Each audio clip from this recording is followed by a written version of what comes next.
नमस्कार दोस्तों, प्रशस्त एकेडमी की ऑनलाइन क्लासेस में मैं प्रशस्त तन्मय आपका हार्दिक स्वागत करता हूं। और आज हम जिस बात पर डिस्कशन करेंगे वो प्रश्न हमारी टीम के सामने पिछले कुछ दिनों से लगातार आ रहा है कि सर हम किस प्रकार से मेंस की तैयारी करें और मेंस के लिए हम कौन सी बुक्स को रेफरेंस बुक्स बनाएं या कौन से बुक्स से हम नोट्स अपना प्रिपेयर करें मेंस के लिए। तो आज हम इस बात पे चर्चा करेंगे और GS 1, 2, 3, 4 के लिए मैं आपको बुक्स बताऊंगा। जहाँ तक GS 5 और 6 की बात है तो अभी उसके लिए मार्केट में कोई ऐसा ऑथेंटिक सोर्स मुझे एक सिर्फ नाम याद आता है जो है कि TMH का TMH के सारस्वत वाली जो किताब है उसको छोड़ के बाकी और कोई मुझे ऑथेंटिक सोर्स अभी तक नज़र नहीं आया ख़ास। तो इस आवश्यकता को ध्यान में रखते हुए हम प्रशस्त एकेडमी की तरफ से अपना ख़ुद का नोट्स तैयार कर रहे हैं जो आपके लिए बहुत ही ऑथेंटिक होगा और साथ ही साथ उसमें ऐसी ट्रिक्स और ऐसी टिप्स दी जाएंगी जिससे आपको पेपर 5 और 6 को तैयार करना बहुत आसान हो जाएगा।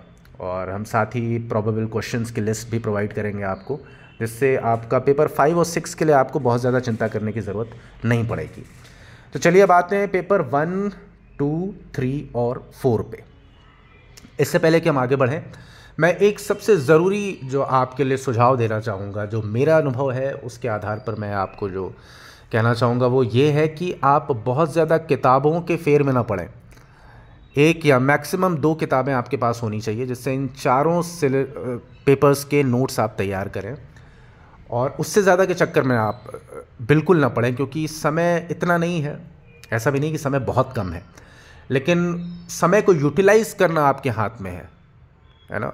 आप बहुत ज़्यादा किताबों को पढ़ने के चक्कर में पूरा सिलेबस ख़त्म भी नहीं कर पाएंगे। इसलिए बेहतर होगा कि आप एक या मैक्सिमम 2 किताबों को अपना रेफरेंस पॉइंट बनाएं, रेफरेंस बुक बनाएं और वहाँ से आप अपने हैंड रिटन नोट्स तैयार करना शुरू करें। ठीक है, तो हैंड रिटन नोट्स खुद का आप जब तक तैयार नहीं करेंगे तब तक आप न सिलेबस को कंठस्थ कर पाएंगे, ना आप उसको ढंग से प्रिपेयर कर पाएंगे। मेंस में आंसर राइटिंग की स्थिति में आप नहीं होंगे। इसलिए ज़रूरी है कि पहला सुझाव तो ये है कि आप दिन में मैक्सिमम अपना समय यूटिलाइज़ करें, अपना समय टाइम इन्वेस्ट करें आंसर राइटिंग में। आप जितना ज़्यादा आंसर राइटिंग करेंगे, जितना आपका लिखने का अभ्यास होगा, उतना ही एग्ज़ाम में आपको लिखना आसान होगा, उतना ही बेहतर स्थिति में होंगे आप हर पेपर के 20-20 क्वेश्चंस को अटेम्प्ट करके उन्हें लिखने में, और एक अच्छा स्कोर आप प्राप्त कर सकेंगे।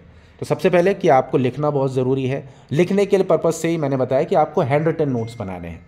हैंड रिटन नोट्स के लिए आपको बहुत ज़्यादा बुक्स को रेफ़र नहीं करना है। और हैंड रिटन नोट्स का फ़ायदा एक सबसे बड़ा ये होता है कि आप जब अपना हैंड रिटन नोट्स बना के रखते हैं तो उसको ज़्यादा से ज़्यादा बार रिवाइज़ कर पाते हैं आप। रिवीजन का इतना महत्व क्यों है?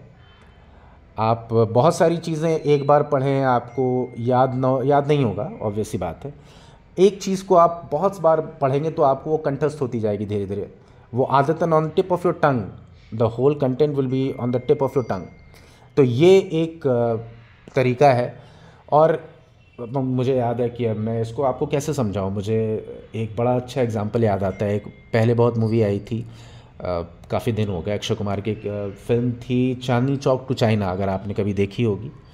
दो it was a flop film, it didn't yield the required box office results, लेकिन उसमें एक डायलॉग बड़ा अच्छा सा लगा मुझे, बहुत काम का अपने डायलॉग है, जिसमें अक्षय कुमार से उसका मार्शल आर्ट्स का गुरु कहता है कि मुझे तुम्हारे उन 10,000 मूव्स से डर नहीं लगता जिन्हें तुमने एक बार प्रैक्टिस किया हो, बल्कि मुझे तुम्हारे उस एक मूव से डर लगता है जिसे तुमने 10,000 बार प्रैक्टिस किया हो। तो है ना कमाल की बात। मतलब कभी कभी जो है ना, बहुत कहते हैं ना कि बहुत जो बंद पड़ी घड़ी वो भी दिन में 2 बार सही समय दिखाई देती है। तो कभी कभी ऐसे आपको कोटेशंस मिल जाते हैं जो आपकी प्रैक्टिकल लाइफ को बड़ा शानदार, बड़ा बेहतर बना सकते हैं। तो यही चीज़ आपको अपने अगले 5-6 महीने के विद्यार्थी जीवन में उतारनी है। आपको ज़्यादा से ज़्यादा अभ्यास करना, और एक चीज़ जो आपने नोट्स बनाई उसको ज़्यादा से ज़्यादा बार उसको आपको रिवाइज़ करना है, उसको दोहराना है। ठीक है, इसके बाद तीसरी जो महत्वपूर्ण सुझाव है आपके लिए, जो मेरा अनुभव कहता है, वो ये है कि आपको यूपीएससी के पिछले 5 साल के जो क्वेश्चंस हैं उनको अपने पास रखना है। हो सके तो उनका मॉडल आंसर आप बना लीजिए। मॉडल आंसर अगर नहीं भी बना सकते तो उनका स्केलेटन बना लीजिए कि इन क्वेश्चंस को अगर डायरेक्टली एज इट इज़ पूछ दिया यूपीपीसीएस के एग्ज़ाम में तो आप उनको डील कैसे करेंगे। तो आप उन 5 साल के क्वेश्चंस का एक पूरा का पूरा अपना नोट्स तैयार करिए, मॉडल आंसर्स का, मॉडल आंसर्स कह लें, माइंड मैप तैयार कर लें उसका, चाहे जैसे भी आपको जो भी उचित लगे, शॉर्ट नोट्स आपको उसका तैयार करना है। इसके साथ ही आपको यूपीपीसीएस के पिछले 5 साल के पेपर्स का जो PYQs होता है वो भी आपको देखना है। तो मैं यूपीएससी के क्वेश्चन पेपर को इसलिए महत्वपूर्ण बता रहा हूँ क्योंकि कई बार जो है यूपीएससी में मेंस में पूछे गए क्वेश्चंस को एज इट इज़ यूपीपीसीएस के एग्ज़ाम में भी पूछ देता है। तो आपको यूपीएससी तो पहला टारगेट आपको रखना है कि 5 साल के पेपर्स का जो जितने भी प्रश्न आए हैं उनको आप एक बार उनका मॉडल आंसर तैयार करिए और उनको एक शॉर्ट नोट्स के तौर पर तैयार करिए। वो सारे आपको पता होने चाहिए कि किस टॉपिक से क्वेश्चंस कितने गहराई तक जा सकता है और हर क्वेश्चंस के कितने सब पार्ट्स हैं। जब उसको आप आंसर करेंगे तो आप कितने पार्ट्स में उन क्वेश्चन को डील करेंगे आंसर लिखते वक्त। तो एक स्केलेटन आपके दिमाग में इसका होना चाहिए, एक ढांचा, एक बेसिक इंफ्रास्ट्रक्चर आपके जो पिछले 5 साल के PYQs हैं उनका होना चाहिए, प्रीवियस ईयर क्वेश्चंस का, यूपीएससी और स्टेट पीसीएस दोनों में पूछे गए क्वेश्चंस का। पहला ये हो गया। मैं इसलिए कह रहा हूँ कि पहले आपको एक क्वेश्चन पढ़ने ज़रूरी क्यों है। ज़रूरी इसलिए भी है क्योंकि आप जब भी कोई टॉपिक पढ़ेंगे मेंस में, आप सारे पेपर्स का जब टॉपिक पढ़ना शुरू करेंगे तो आप बेसिकली उनका नोट्स बना रहे होंगे। जैसे अगर हम किसी भी टॉपिक की बात करें, अगर आप हिस्ट्री का भी टॉपिक उठाते हैं, मान लिया पहला टॉपिक है कि भारतीय संस्कृति के इतिहास में प्राचीन काल से आधुनिक काल तक के कला, रूप, साहित्य और वास्तुकला के महत्वपूर्ण पहलू, ये पहला टॉपिक है। जब आप इसका नोट्स बनाना शुरू करेंगे तो इसमें आपके 2-3 सब टॉपिक निकल के आएंगे। आपको नोट्स भी ऐसे ही बनाना है, टॉपिक वाइज आपको नोट्स बनाना है, ठीक है। तो जब आप इसका नोट्स बनाएंगे तो आप नोट्स कैसे बनाएंगे, जब तक आपको ये नहीं पता होगा कि इस टॉपिक से अभी तक क्वेश्चन किस तरह से पूछे गए हैं, इस टॉपिक से आने वाले समय में प्रोबेबल क्वेश्चंस क्या हो सकते हैं, संभावित प्रश्न क्या हो सकते हैं, यह आपको नहीं पता चलेगा जब तक कि आप प्रीवियस ईयर के क्वेश्चंस जब तक आपको याद नहीं होंगे, आपको पता नहीं होंगे। तो आपको कुछ नहीं करना है, हर टॉपिक, जब आप टॉपिक का नोट्स बना रहे हो, पहले तो आपने टॉपिक लिखा, उससे रिलेटेड आपको सारे PYQs ढूंढ लेने हैं, यूपीएससी में आए हुए और यूपीपीसीएस में भी आए हुए आपको प्रीवियस ईयर क्वेश्चंस आपको ढूंढ लेने हैं। आप बाज़ार में जाएंगे, उससे रिलेटेड आप कोई भी किताब किसी पब्लिकेशन की उठा लीजिए जिसमें ये क्वेश्चन जो है टॉपिक वाइज दिए हों, तो सबसे आसान हो जाएगा वो। आप टॉपिक लिखें, उसके बाद अपने पास उन क्वेश्चंस की लिस्ट रखें जो उस टॉपिक से आया है और उसके आधार पर आप अपना नोट्स बनाना शुरू करिए, ठीक है। तो ये सबसे तीसरा महत्वपूर्ण सुझाव था। अब इन तीनों सुझावों को आप अमल करते हुए, अपने डेली रूटीन में शामिल करते हुए आप आगे बढ़ें। अब आते हैं, अगर हम पेपर 5-6 के बाद जो एसे का पेपर और हिंदी का पेपर है, अगर हम इसकी बात करें तो ये भी आपके लिए बहुत इंपॉर्टेंट हो जाता है। जहाँ तक हिंदी के प्रश्न पत्र की बात है तो मैक्सिमम बच्चे जो सेलेक्ट होते हैं वो हिंदी में बहुत अच्छा स्कोर करते हैं। ये आप जितने भी लोगों से आप पूछेंगे जो आप थोड़ा इस फील्ड में अनुभव है जिनको, आप उनसे पूछेंगे तो आपको ये बताएंगे कि you have to stand out in Hindi question paper, जो कंपलसरी जो क्वेश्चन पेपर है हिंदी का, उसमें आपको बाकियों से स्टैंड आउट करना है, आपको बाकियों से बेहतर स्कोर करना है। तो आप पिछले 10 साल का क्वेश्चन पेपर उठाइए हिंदी का और उसके सारे सेक्शंस का बहुत अच्छे से आपको तैयार करना है, उन सारे सेक्शन सब सेक्शंस को। तो हिंदी में आपकी जितनी अच्छी तैयारी रहेगी, आपके चांसेस उतने ही ज़्यादा बढ़ेंगे मेंस में आगे जाने के, मेंस के आगे इंटरव्यू तक जाने के, ठीक है। क्योंकि हमारा अल्टीमेट गोल मेंस लिखना नहीं है, सिर्फ हमें मेंस को क्लियर करना है एंड विथ फ्लाइंग कलर्स। हमें बहुत अच्छे मार्क्स के साथ अगर मेंस को क्लियर करना है तो उसके लिए सबसे ज़रूरी है कि आप हिंदी में अपनी स्थिति को मजबूत बनाएं। हिंदी का जो कंपलसरी पेपर है उसमें आप अपनी स्थिति मजबूत बनाएं। उसके लिए आप कोई भी एक रेफरेंस बुक उठा लीजिए, हरदेव बहारी की उठा लीजिए, वो भी बढ़िया है। और एक आदित्य पब्लिकेशन की आती है किताब, अगर आप वो उठा लें तो वो बढ़िया है। इन दोनों में से कोई एक किताब उठा लीजिए, उसके बाद अच्छे से तैयार करिए। आदित्य पब्लिकेशन को मैं प्रेफर करता हूँ, अभी तक मेरे ग्रुप में भी और मैंने भी जितने मेंस लिखे हैं, ये आदित्य पब्लिकेशन की किताब इसमें बहुत हेल्पफुल सिद्ध होती है, बहुत सहायक सिद्ध होती है। आदित्य पब्लिकेशन बहुत बल्कि किताब नहीं है, और बहुत कम समय में आप उसको कई बार तैयार कर सकते हैं। एक बार तैयार करके कई बार उसको आप रिवाइज कर सकते हैं। तो आदित्य पब्लिकेशन की किताब आप ले लें हिंदी की प्रिपरेशन के लिए। और जो पत्रों का जो ढांचा है, जो पत्रों का स्ट्रक्चर है, शासकीय, अर्धशासकीय, परिपत्र, ये जो सारे पत्रों का पाँच प्रकार के पत्र हैं, 4-5 प्रकार के, इनको आप कोशिश कर लें कि अपने वॉल में अटैच, अपने वॉल में फिक्स कर लें उसका प्रारूप बना के। वो प्रारूप आपके दिमाग में बिल्कुल फोटोग्राफ की तरह छप जाना चाहिए। ये चीज़ आप याद रखें। और इसके बाद हिंदी का जो मुहावरे वाला सेक्शन है, इसमें आपको अगर बाकियों से स्टैंड आउट करना है, बाकियों से थोड़ा बेहतर स्कोर करना है, तो आप हिंदी में आप जो वाक्य प्रयोग करते हैं उसमें थोड़ा आपको ध्यान देना होगा कि आप उन वाक्यों का, वो जो मुहावरे हैं उनको आप करंट अफेयर्स या किसी ऐसी इस्टेब्लिश्ड फैक्ट्स से जोड़ें जिससे पता चले एग्जामिनर को कि आप वाकई मतलब बहुत अच्छा, आपकी हिस्ट्री बहुत अच्छी है, आपका करंट अफेयर्स बहुत अच्छा है और आपको हर डोमेन का नॉलेज है, हर आयाम में आपको ठीक ठाक ज्ञान है। तो आप मुहावरों का प्रयोग कुछ इस तरह से करेंगे जिसमें आप अपनी विद्वता दर्शा सकें, है ना। इसका छोटा सा एग्जाम्पल कैसे बताया जाए आपको। मान लीजिए आपसे यही पूछ देता है कि हवाइयाँ उड़ना, अगर इस मुहावरे का प्रयोग, वाक्य प्रयोग आपको करना हो तो आप नॉर्मल सेंटेंसेस ना लिखें, थोड़ा ऐसा सेंटेंस आप लिखें जिससे पता चले कि आप करंट अफेयर्स के भी अच्छे ज्ञाता हैं। मान लीजिए आप उसको जोड़ देते हैं करंट अफेयर्स से कि गलवान घाटी में भारतीय सैनिकों की दिलेरी देखकर चीनी सैनिकों के चेहरे पर हवाइयाँ उड़ने लगी, या व्हाटएवर, इस तरह की आप कोई भी फैक्ट आप उसमें अटैच करें और इस तरह से लिखेंगे तो आपका आंसर ज़्यादा प्रभावी होगा और बाकियों से आपको बेहतर मार्क्स मिलने की संभावना ज़्यादा होगी। इसी तरह अगर हम संक्षेपण में आए तो संक्षेपण में आपको बहुत ज़्यादा लिखना नहीं है। संक्षेपण का मतलब ये कि आप किसी चीज़ को कितने कम शब्दों में और बेहतर शब्दों के साथ उसके पूरे सार को व्यक्त कर सकते हैं। तो संक्षेपण में भी आपकी इसी स्किल की परीक्षा होती है, आपके इसी कौशल की परीक्षा होती है।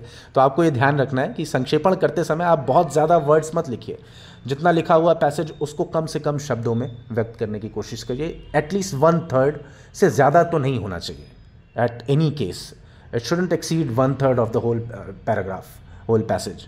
तो ये चीज़ आपको याद रखनी है, इससे आप अपना हिंदी के मार्क्स को बेहतर कर सकते हैं। उसके बाद एसे आता है।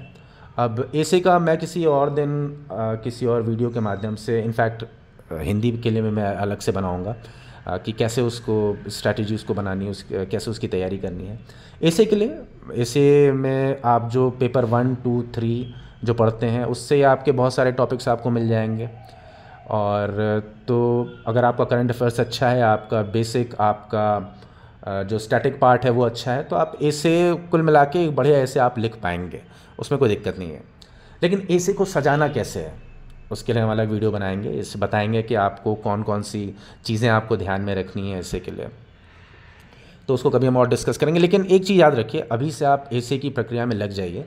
आपको कहीं से भी आपको अच्छे कोटेशंस मिलते हैं जो एसे के जो डिफरेंट टॉपिक्स हैं उनसे आप रिलेट कर सकें, उनका एक संकलन अपने पास बना के रखिए, उनको तैयार रखिए अपने पास, एक नोट्स बना के रखिए, अपने स्टडी रूम में अपने सामने उसको चिपका के रखिए। जब मन करे, जब उठ रहे हैं, सुबह ब्रश भी कर रहे हैं या कुछ भी, आप चलते फिरते भी आप उसको देखें और आपके दिमाग में वो कोटेशंस धीरे धीरे पैवस्त होते जाएं, आपके दिमाग में वो धीरे धीरे इम्प्रिंट करते जाएं। आपको इस तरह से कोटेशंस की तैयारी करनी है।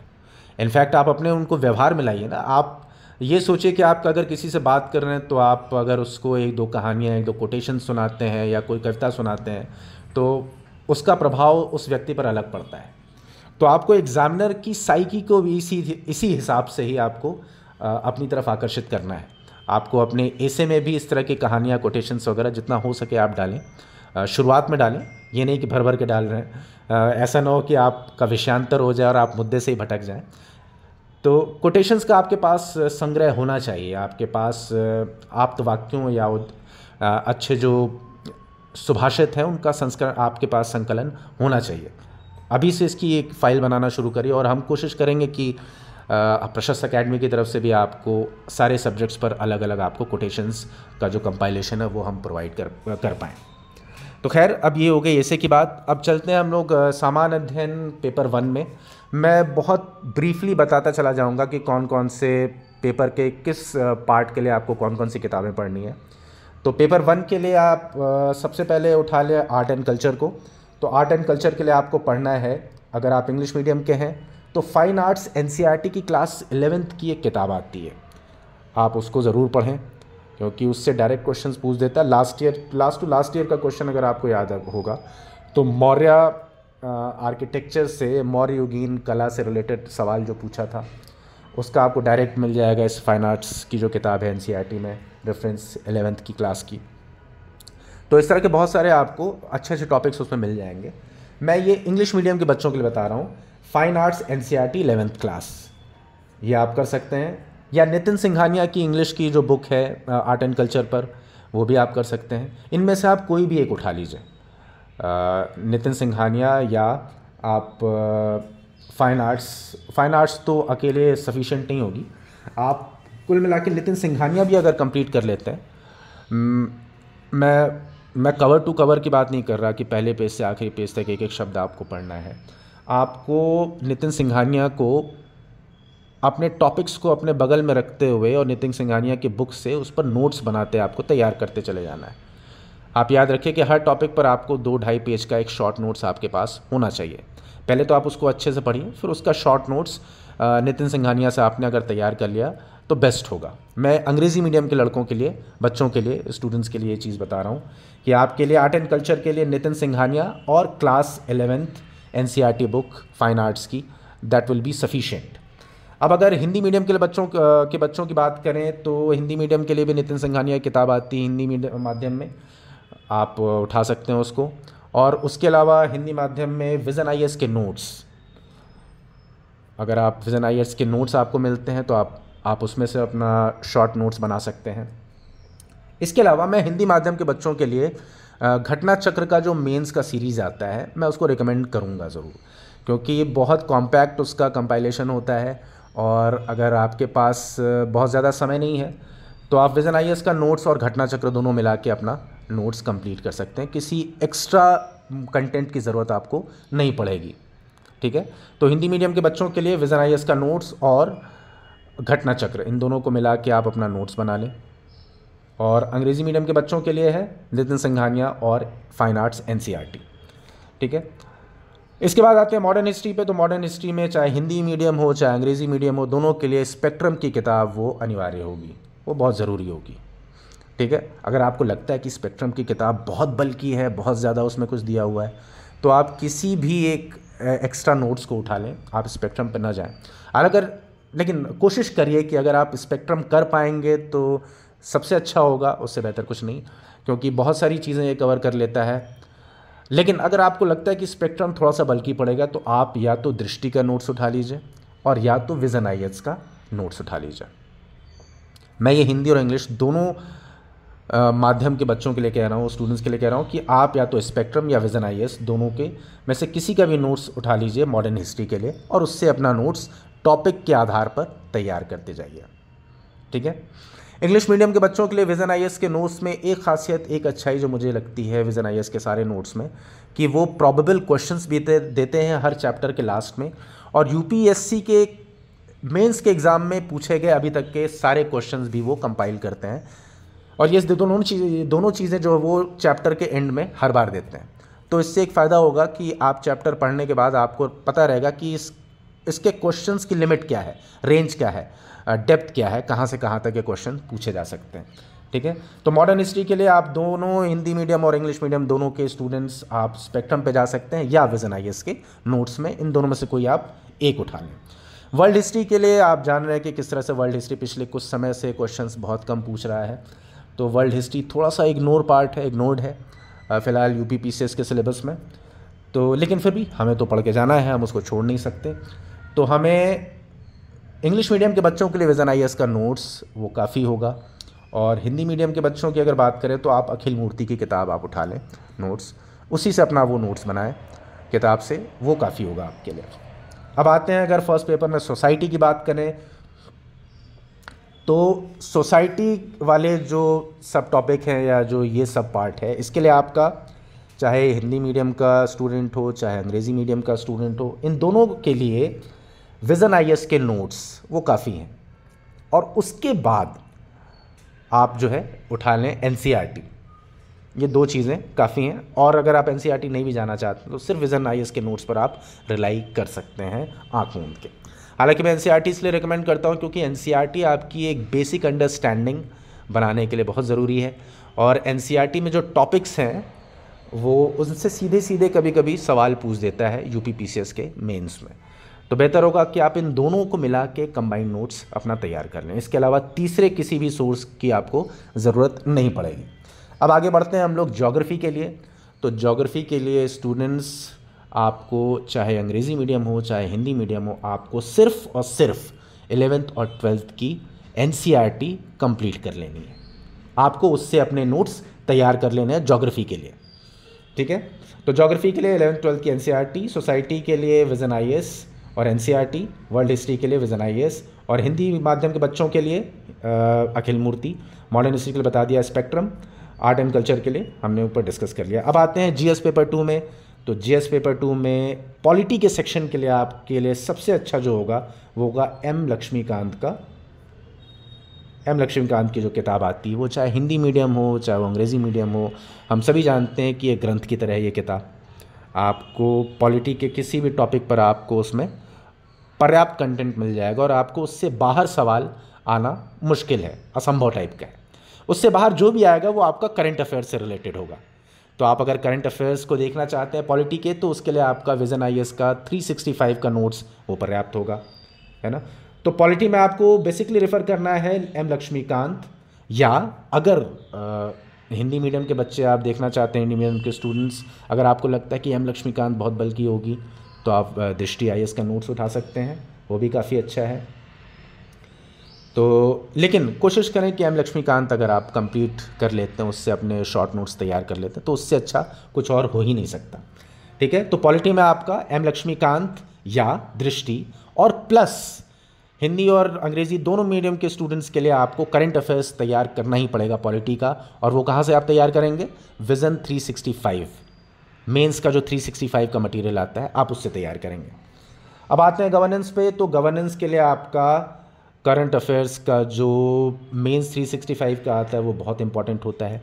या करंट अफेयर्स आप किसी और भी मैगजीन से, मंथली मैगजीन से अगर आप कवर करते हैं तो वो भी ठीक है, आप कुछ भी उठा लें। अगर क्रॉनिकल आप पढ़ते हैं मंथली, उसका आपने नोट्स तैयार कर लिया साल भर का, तो वो अच्छा रहेगा। या तो विज़न आईएएस का मेंस का 365, किसी भी एक सोर्स को आप इसमें से उठा सकते हैं गवर्नेंस के डायनेमिक पोर्शन के लिए, है ना।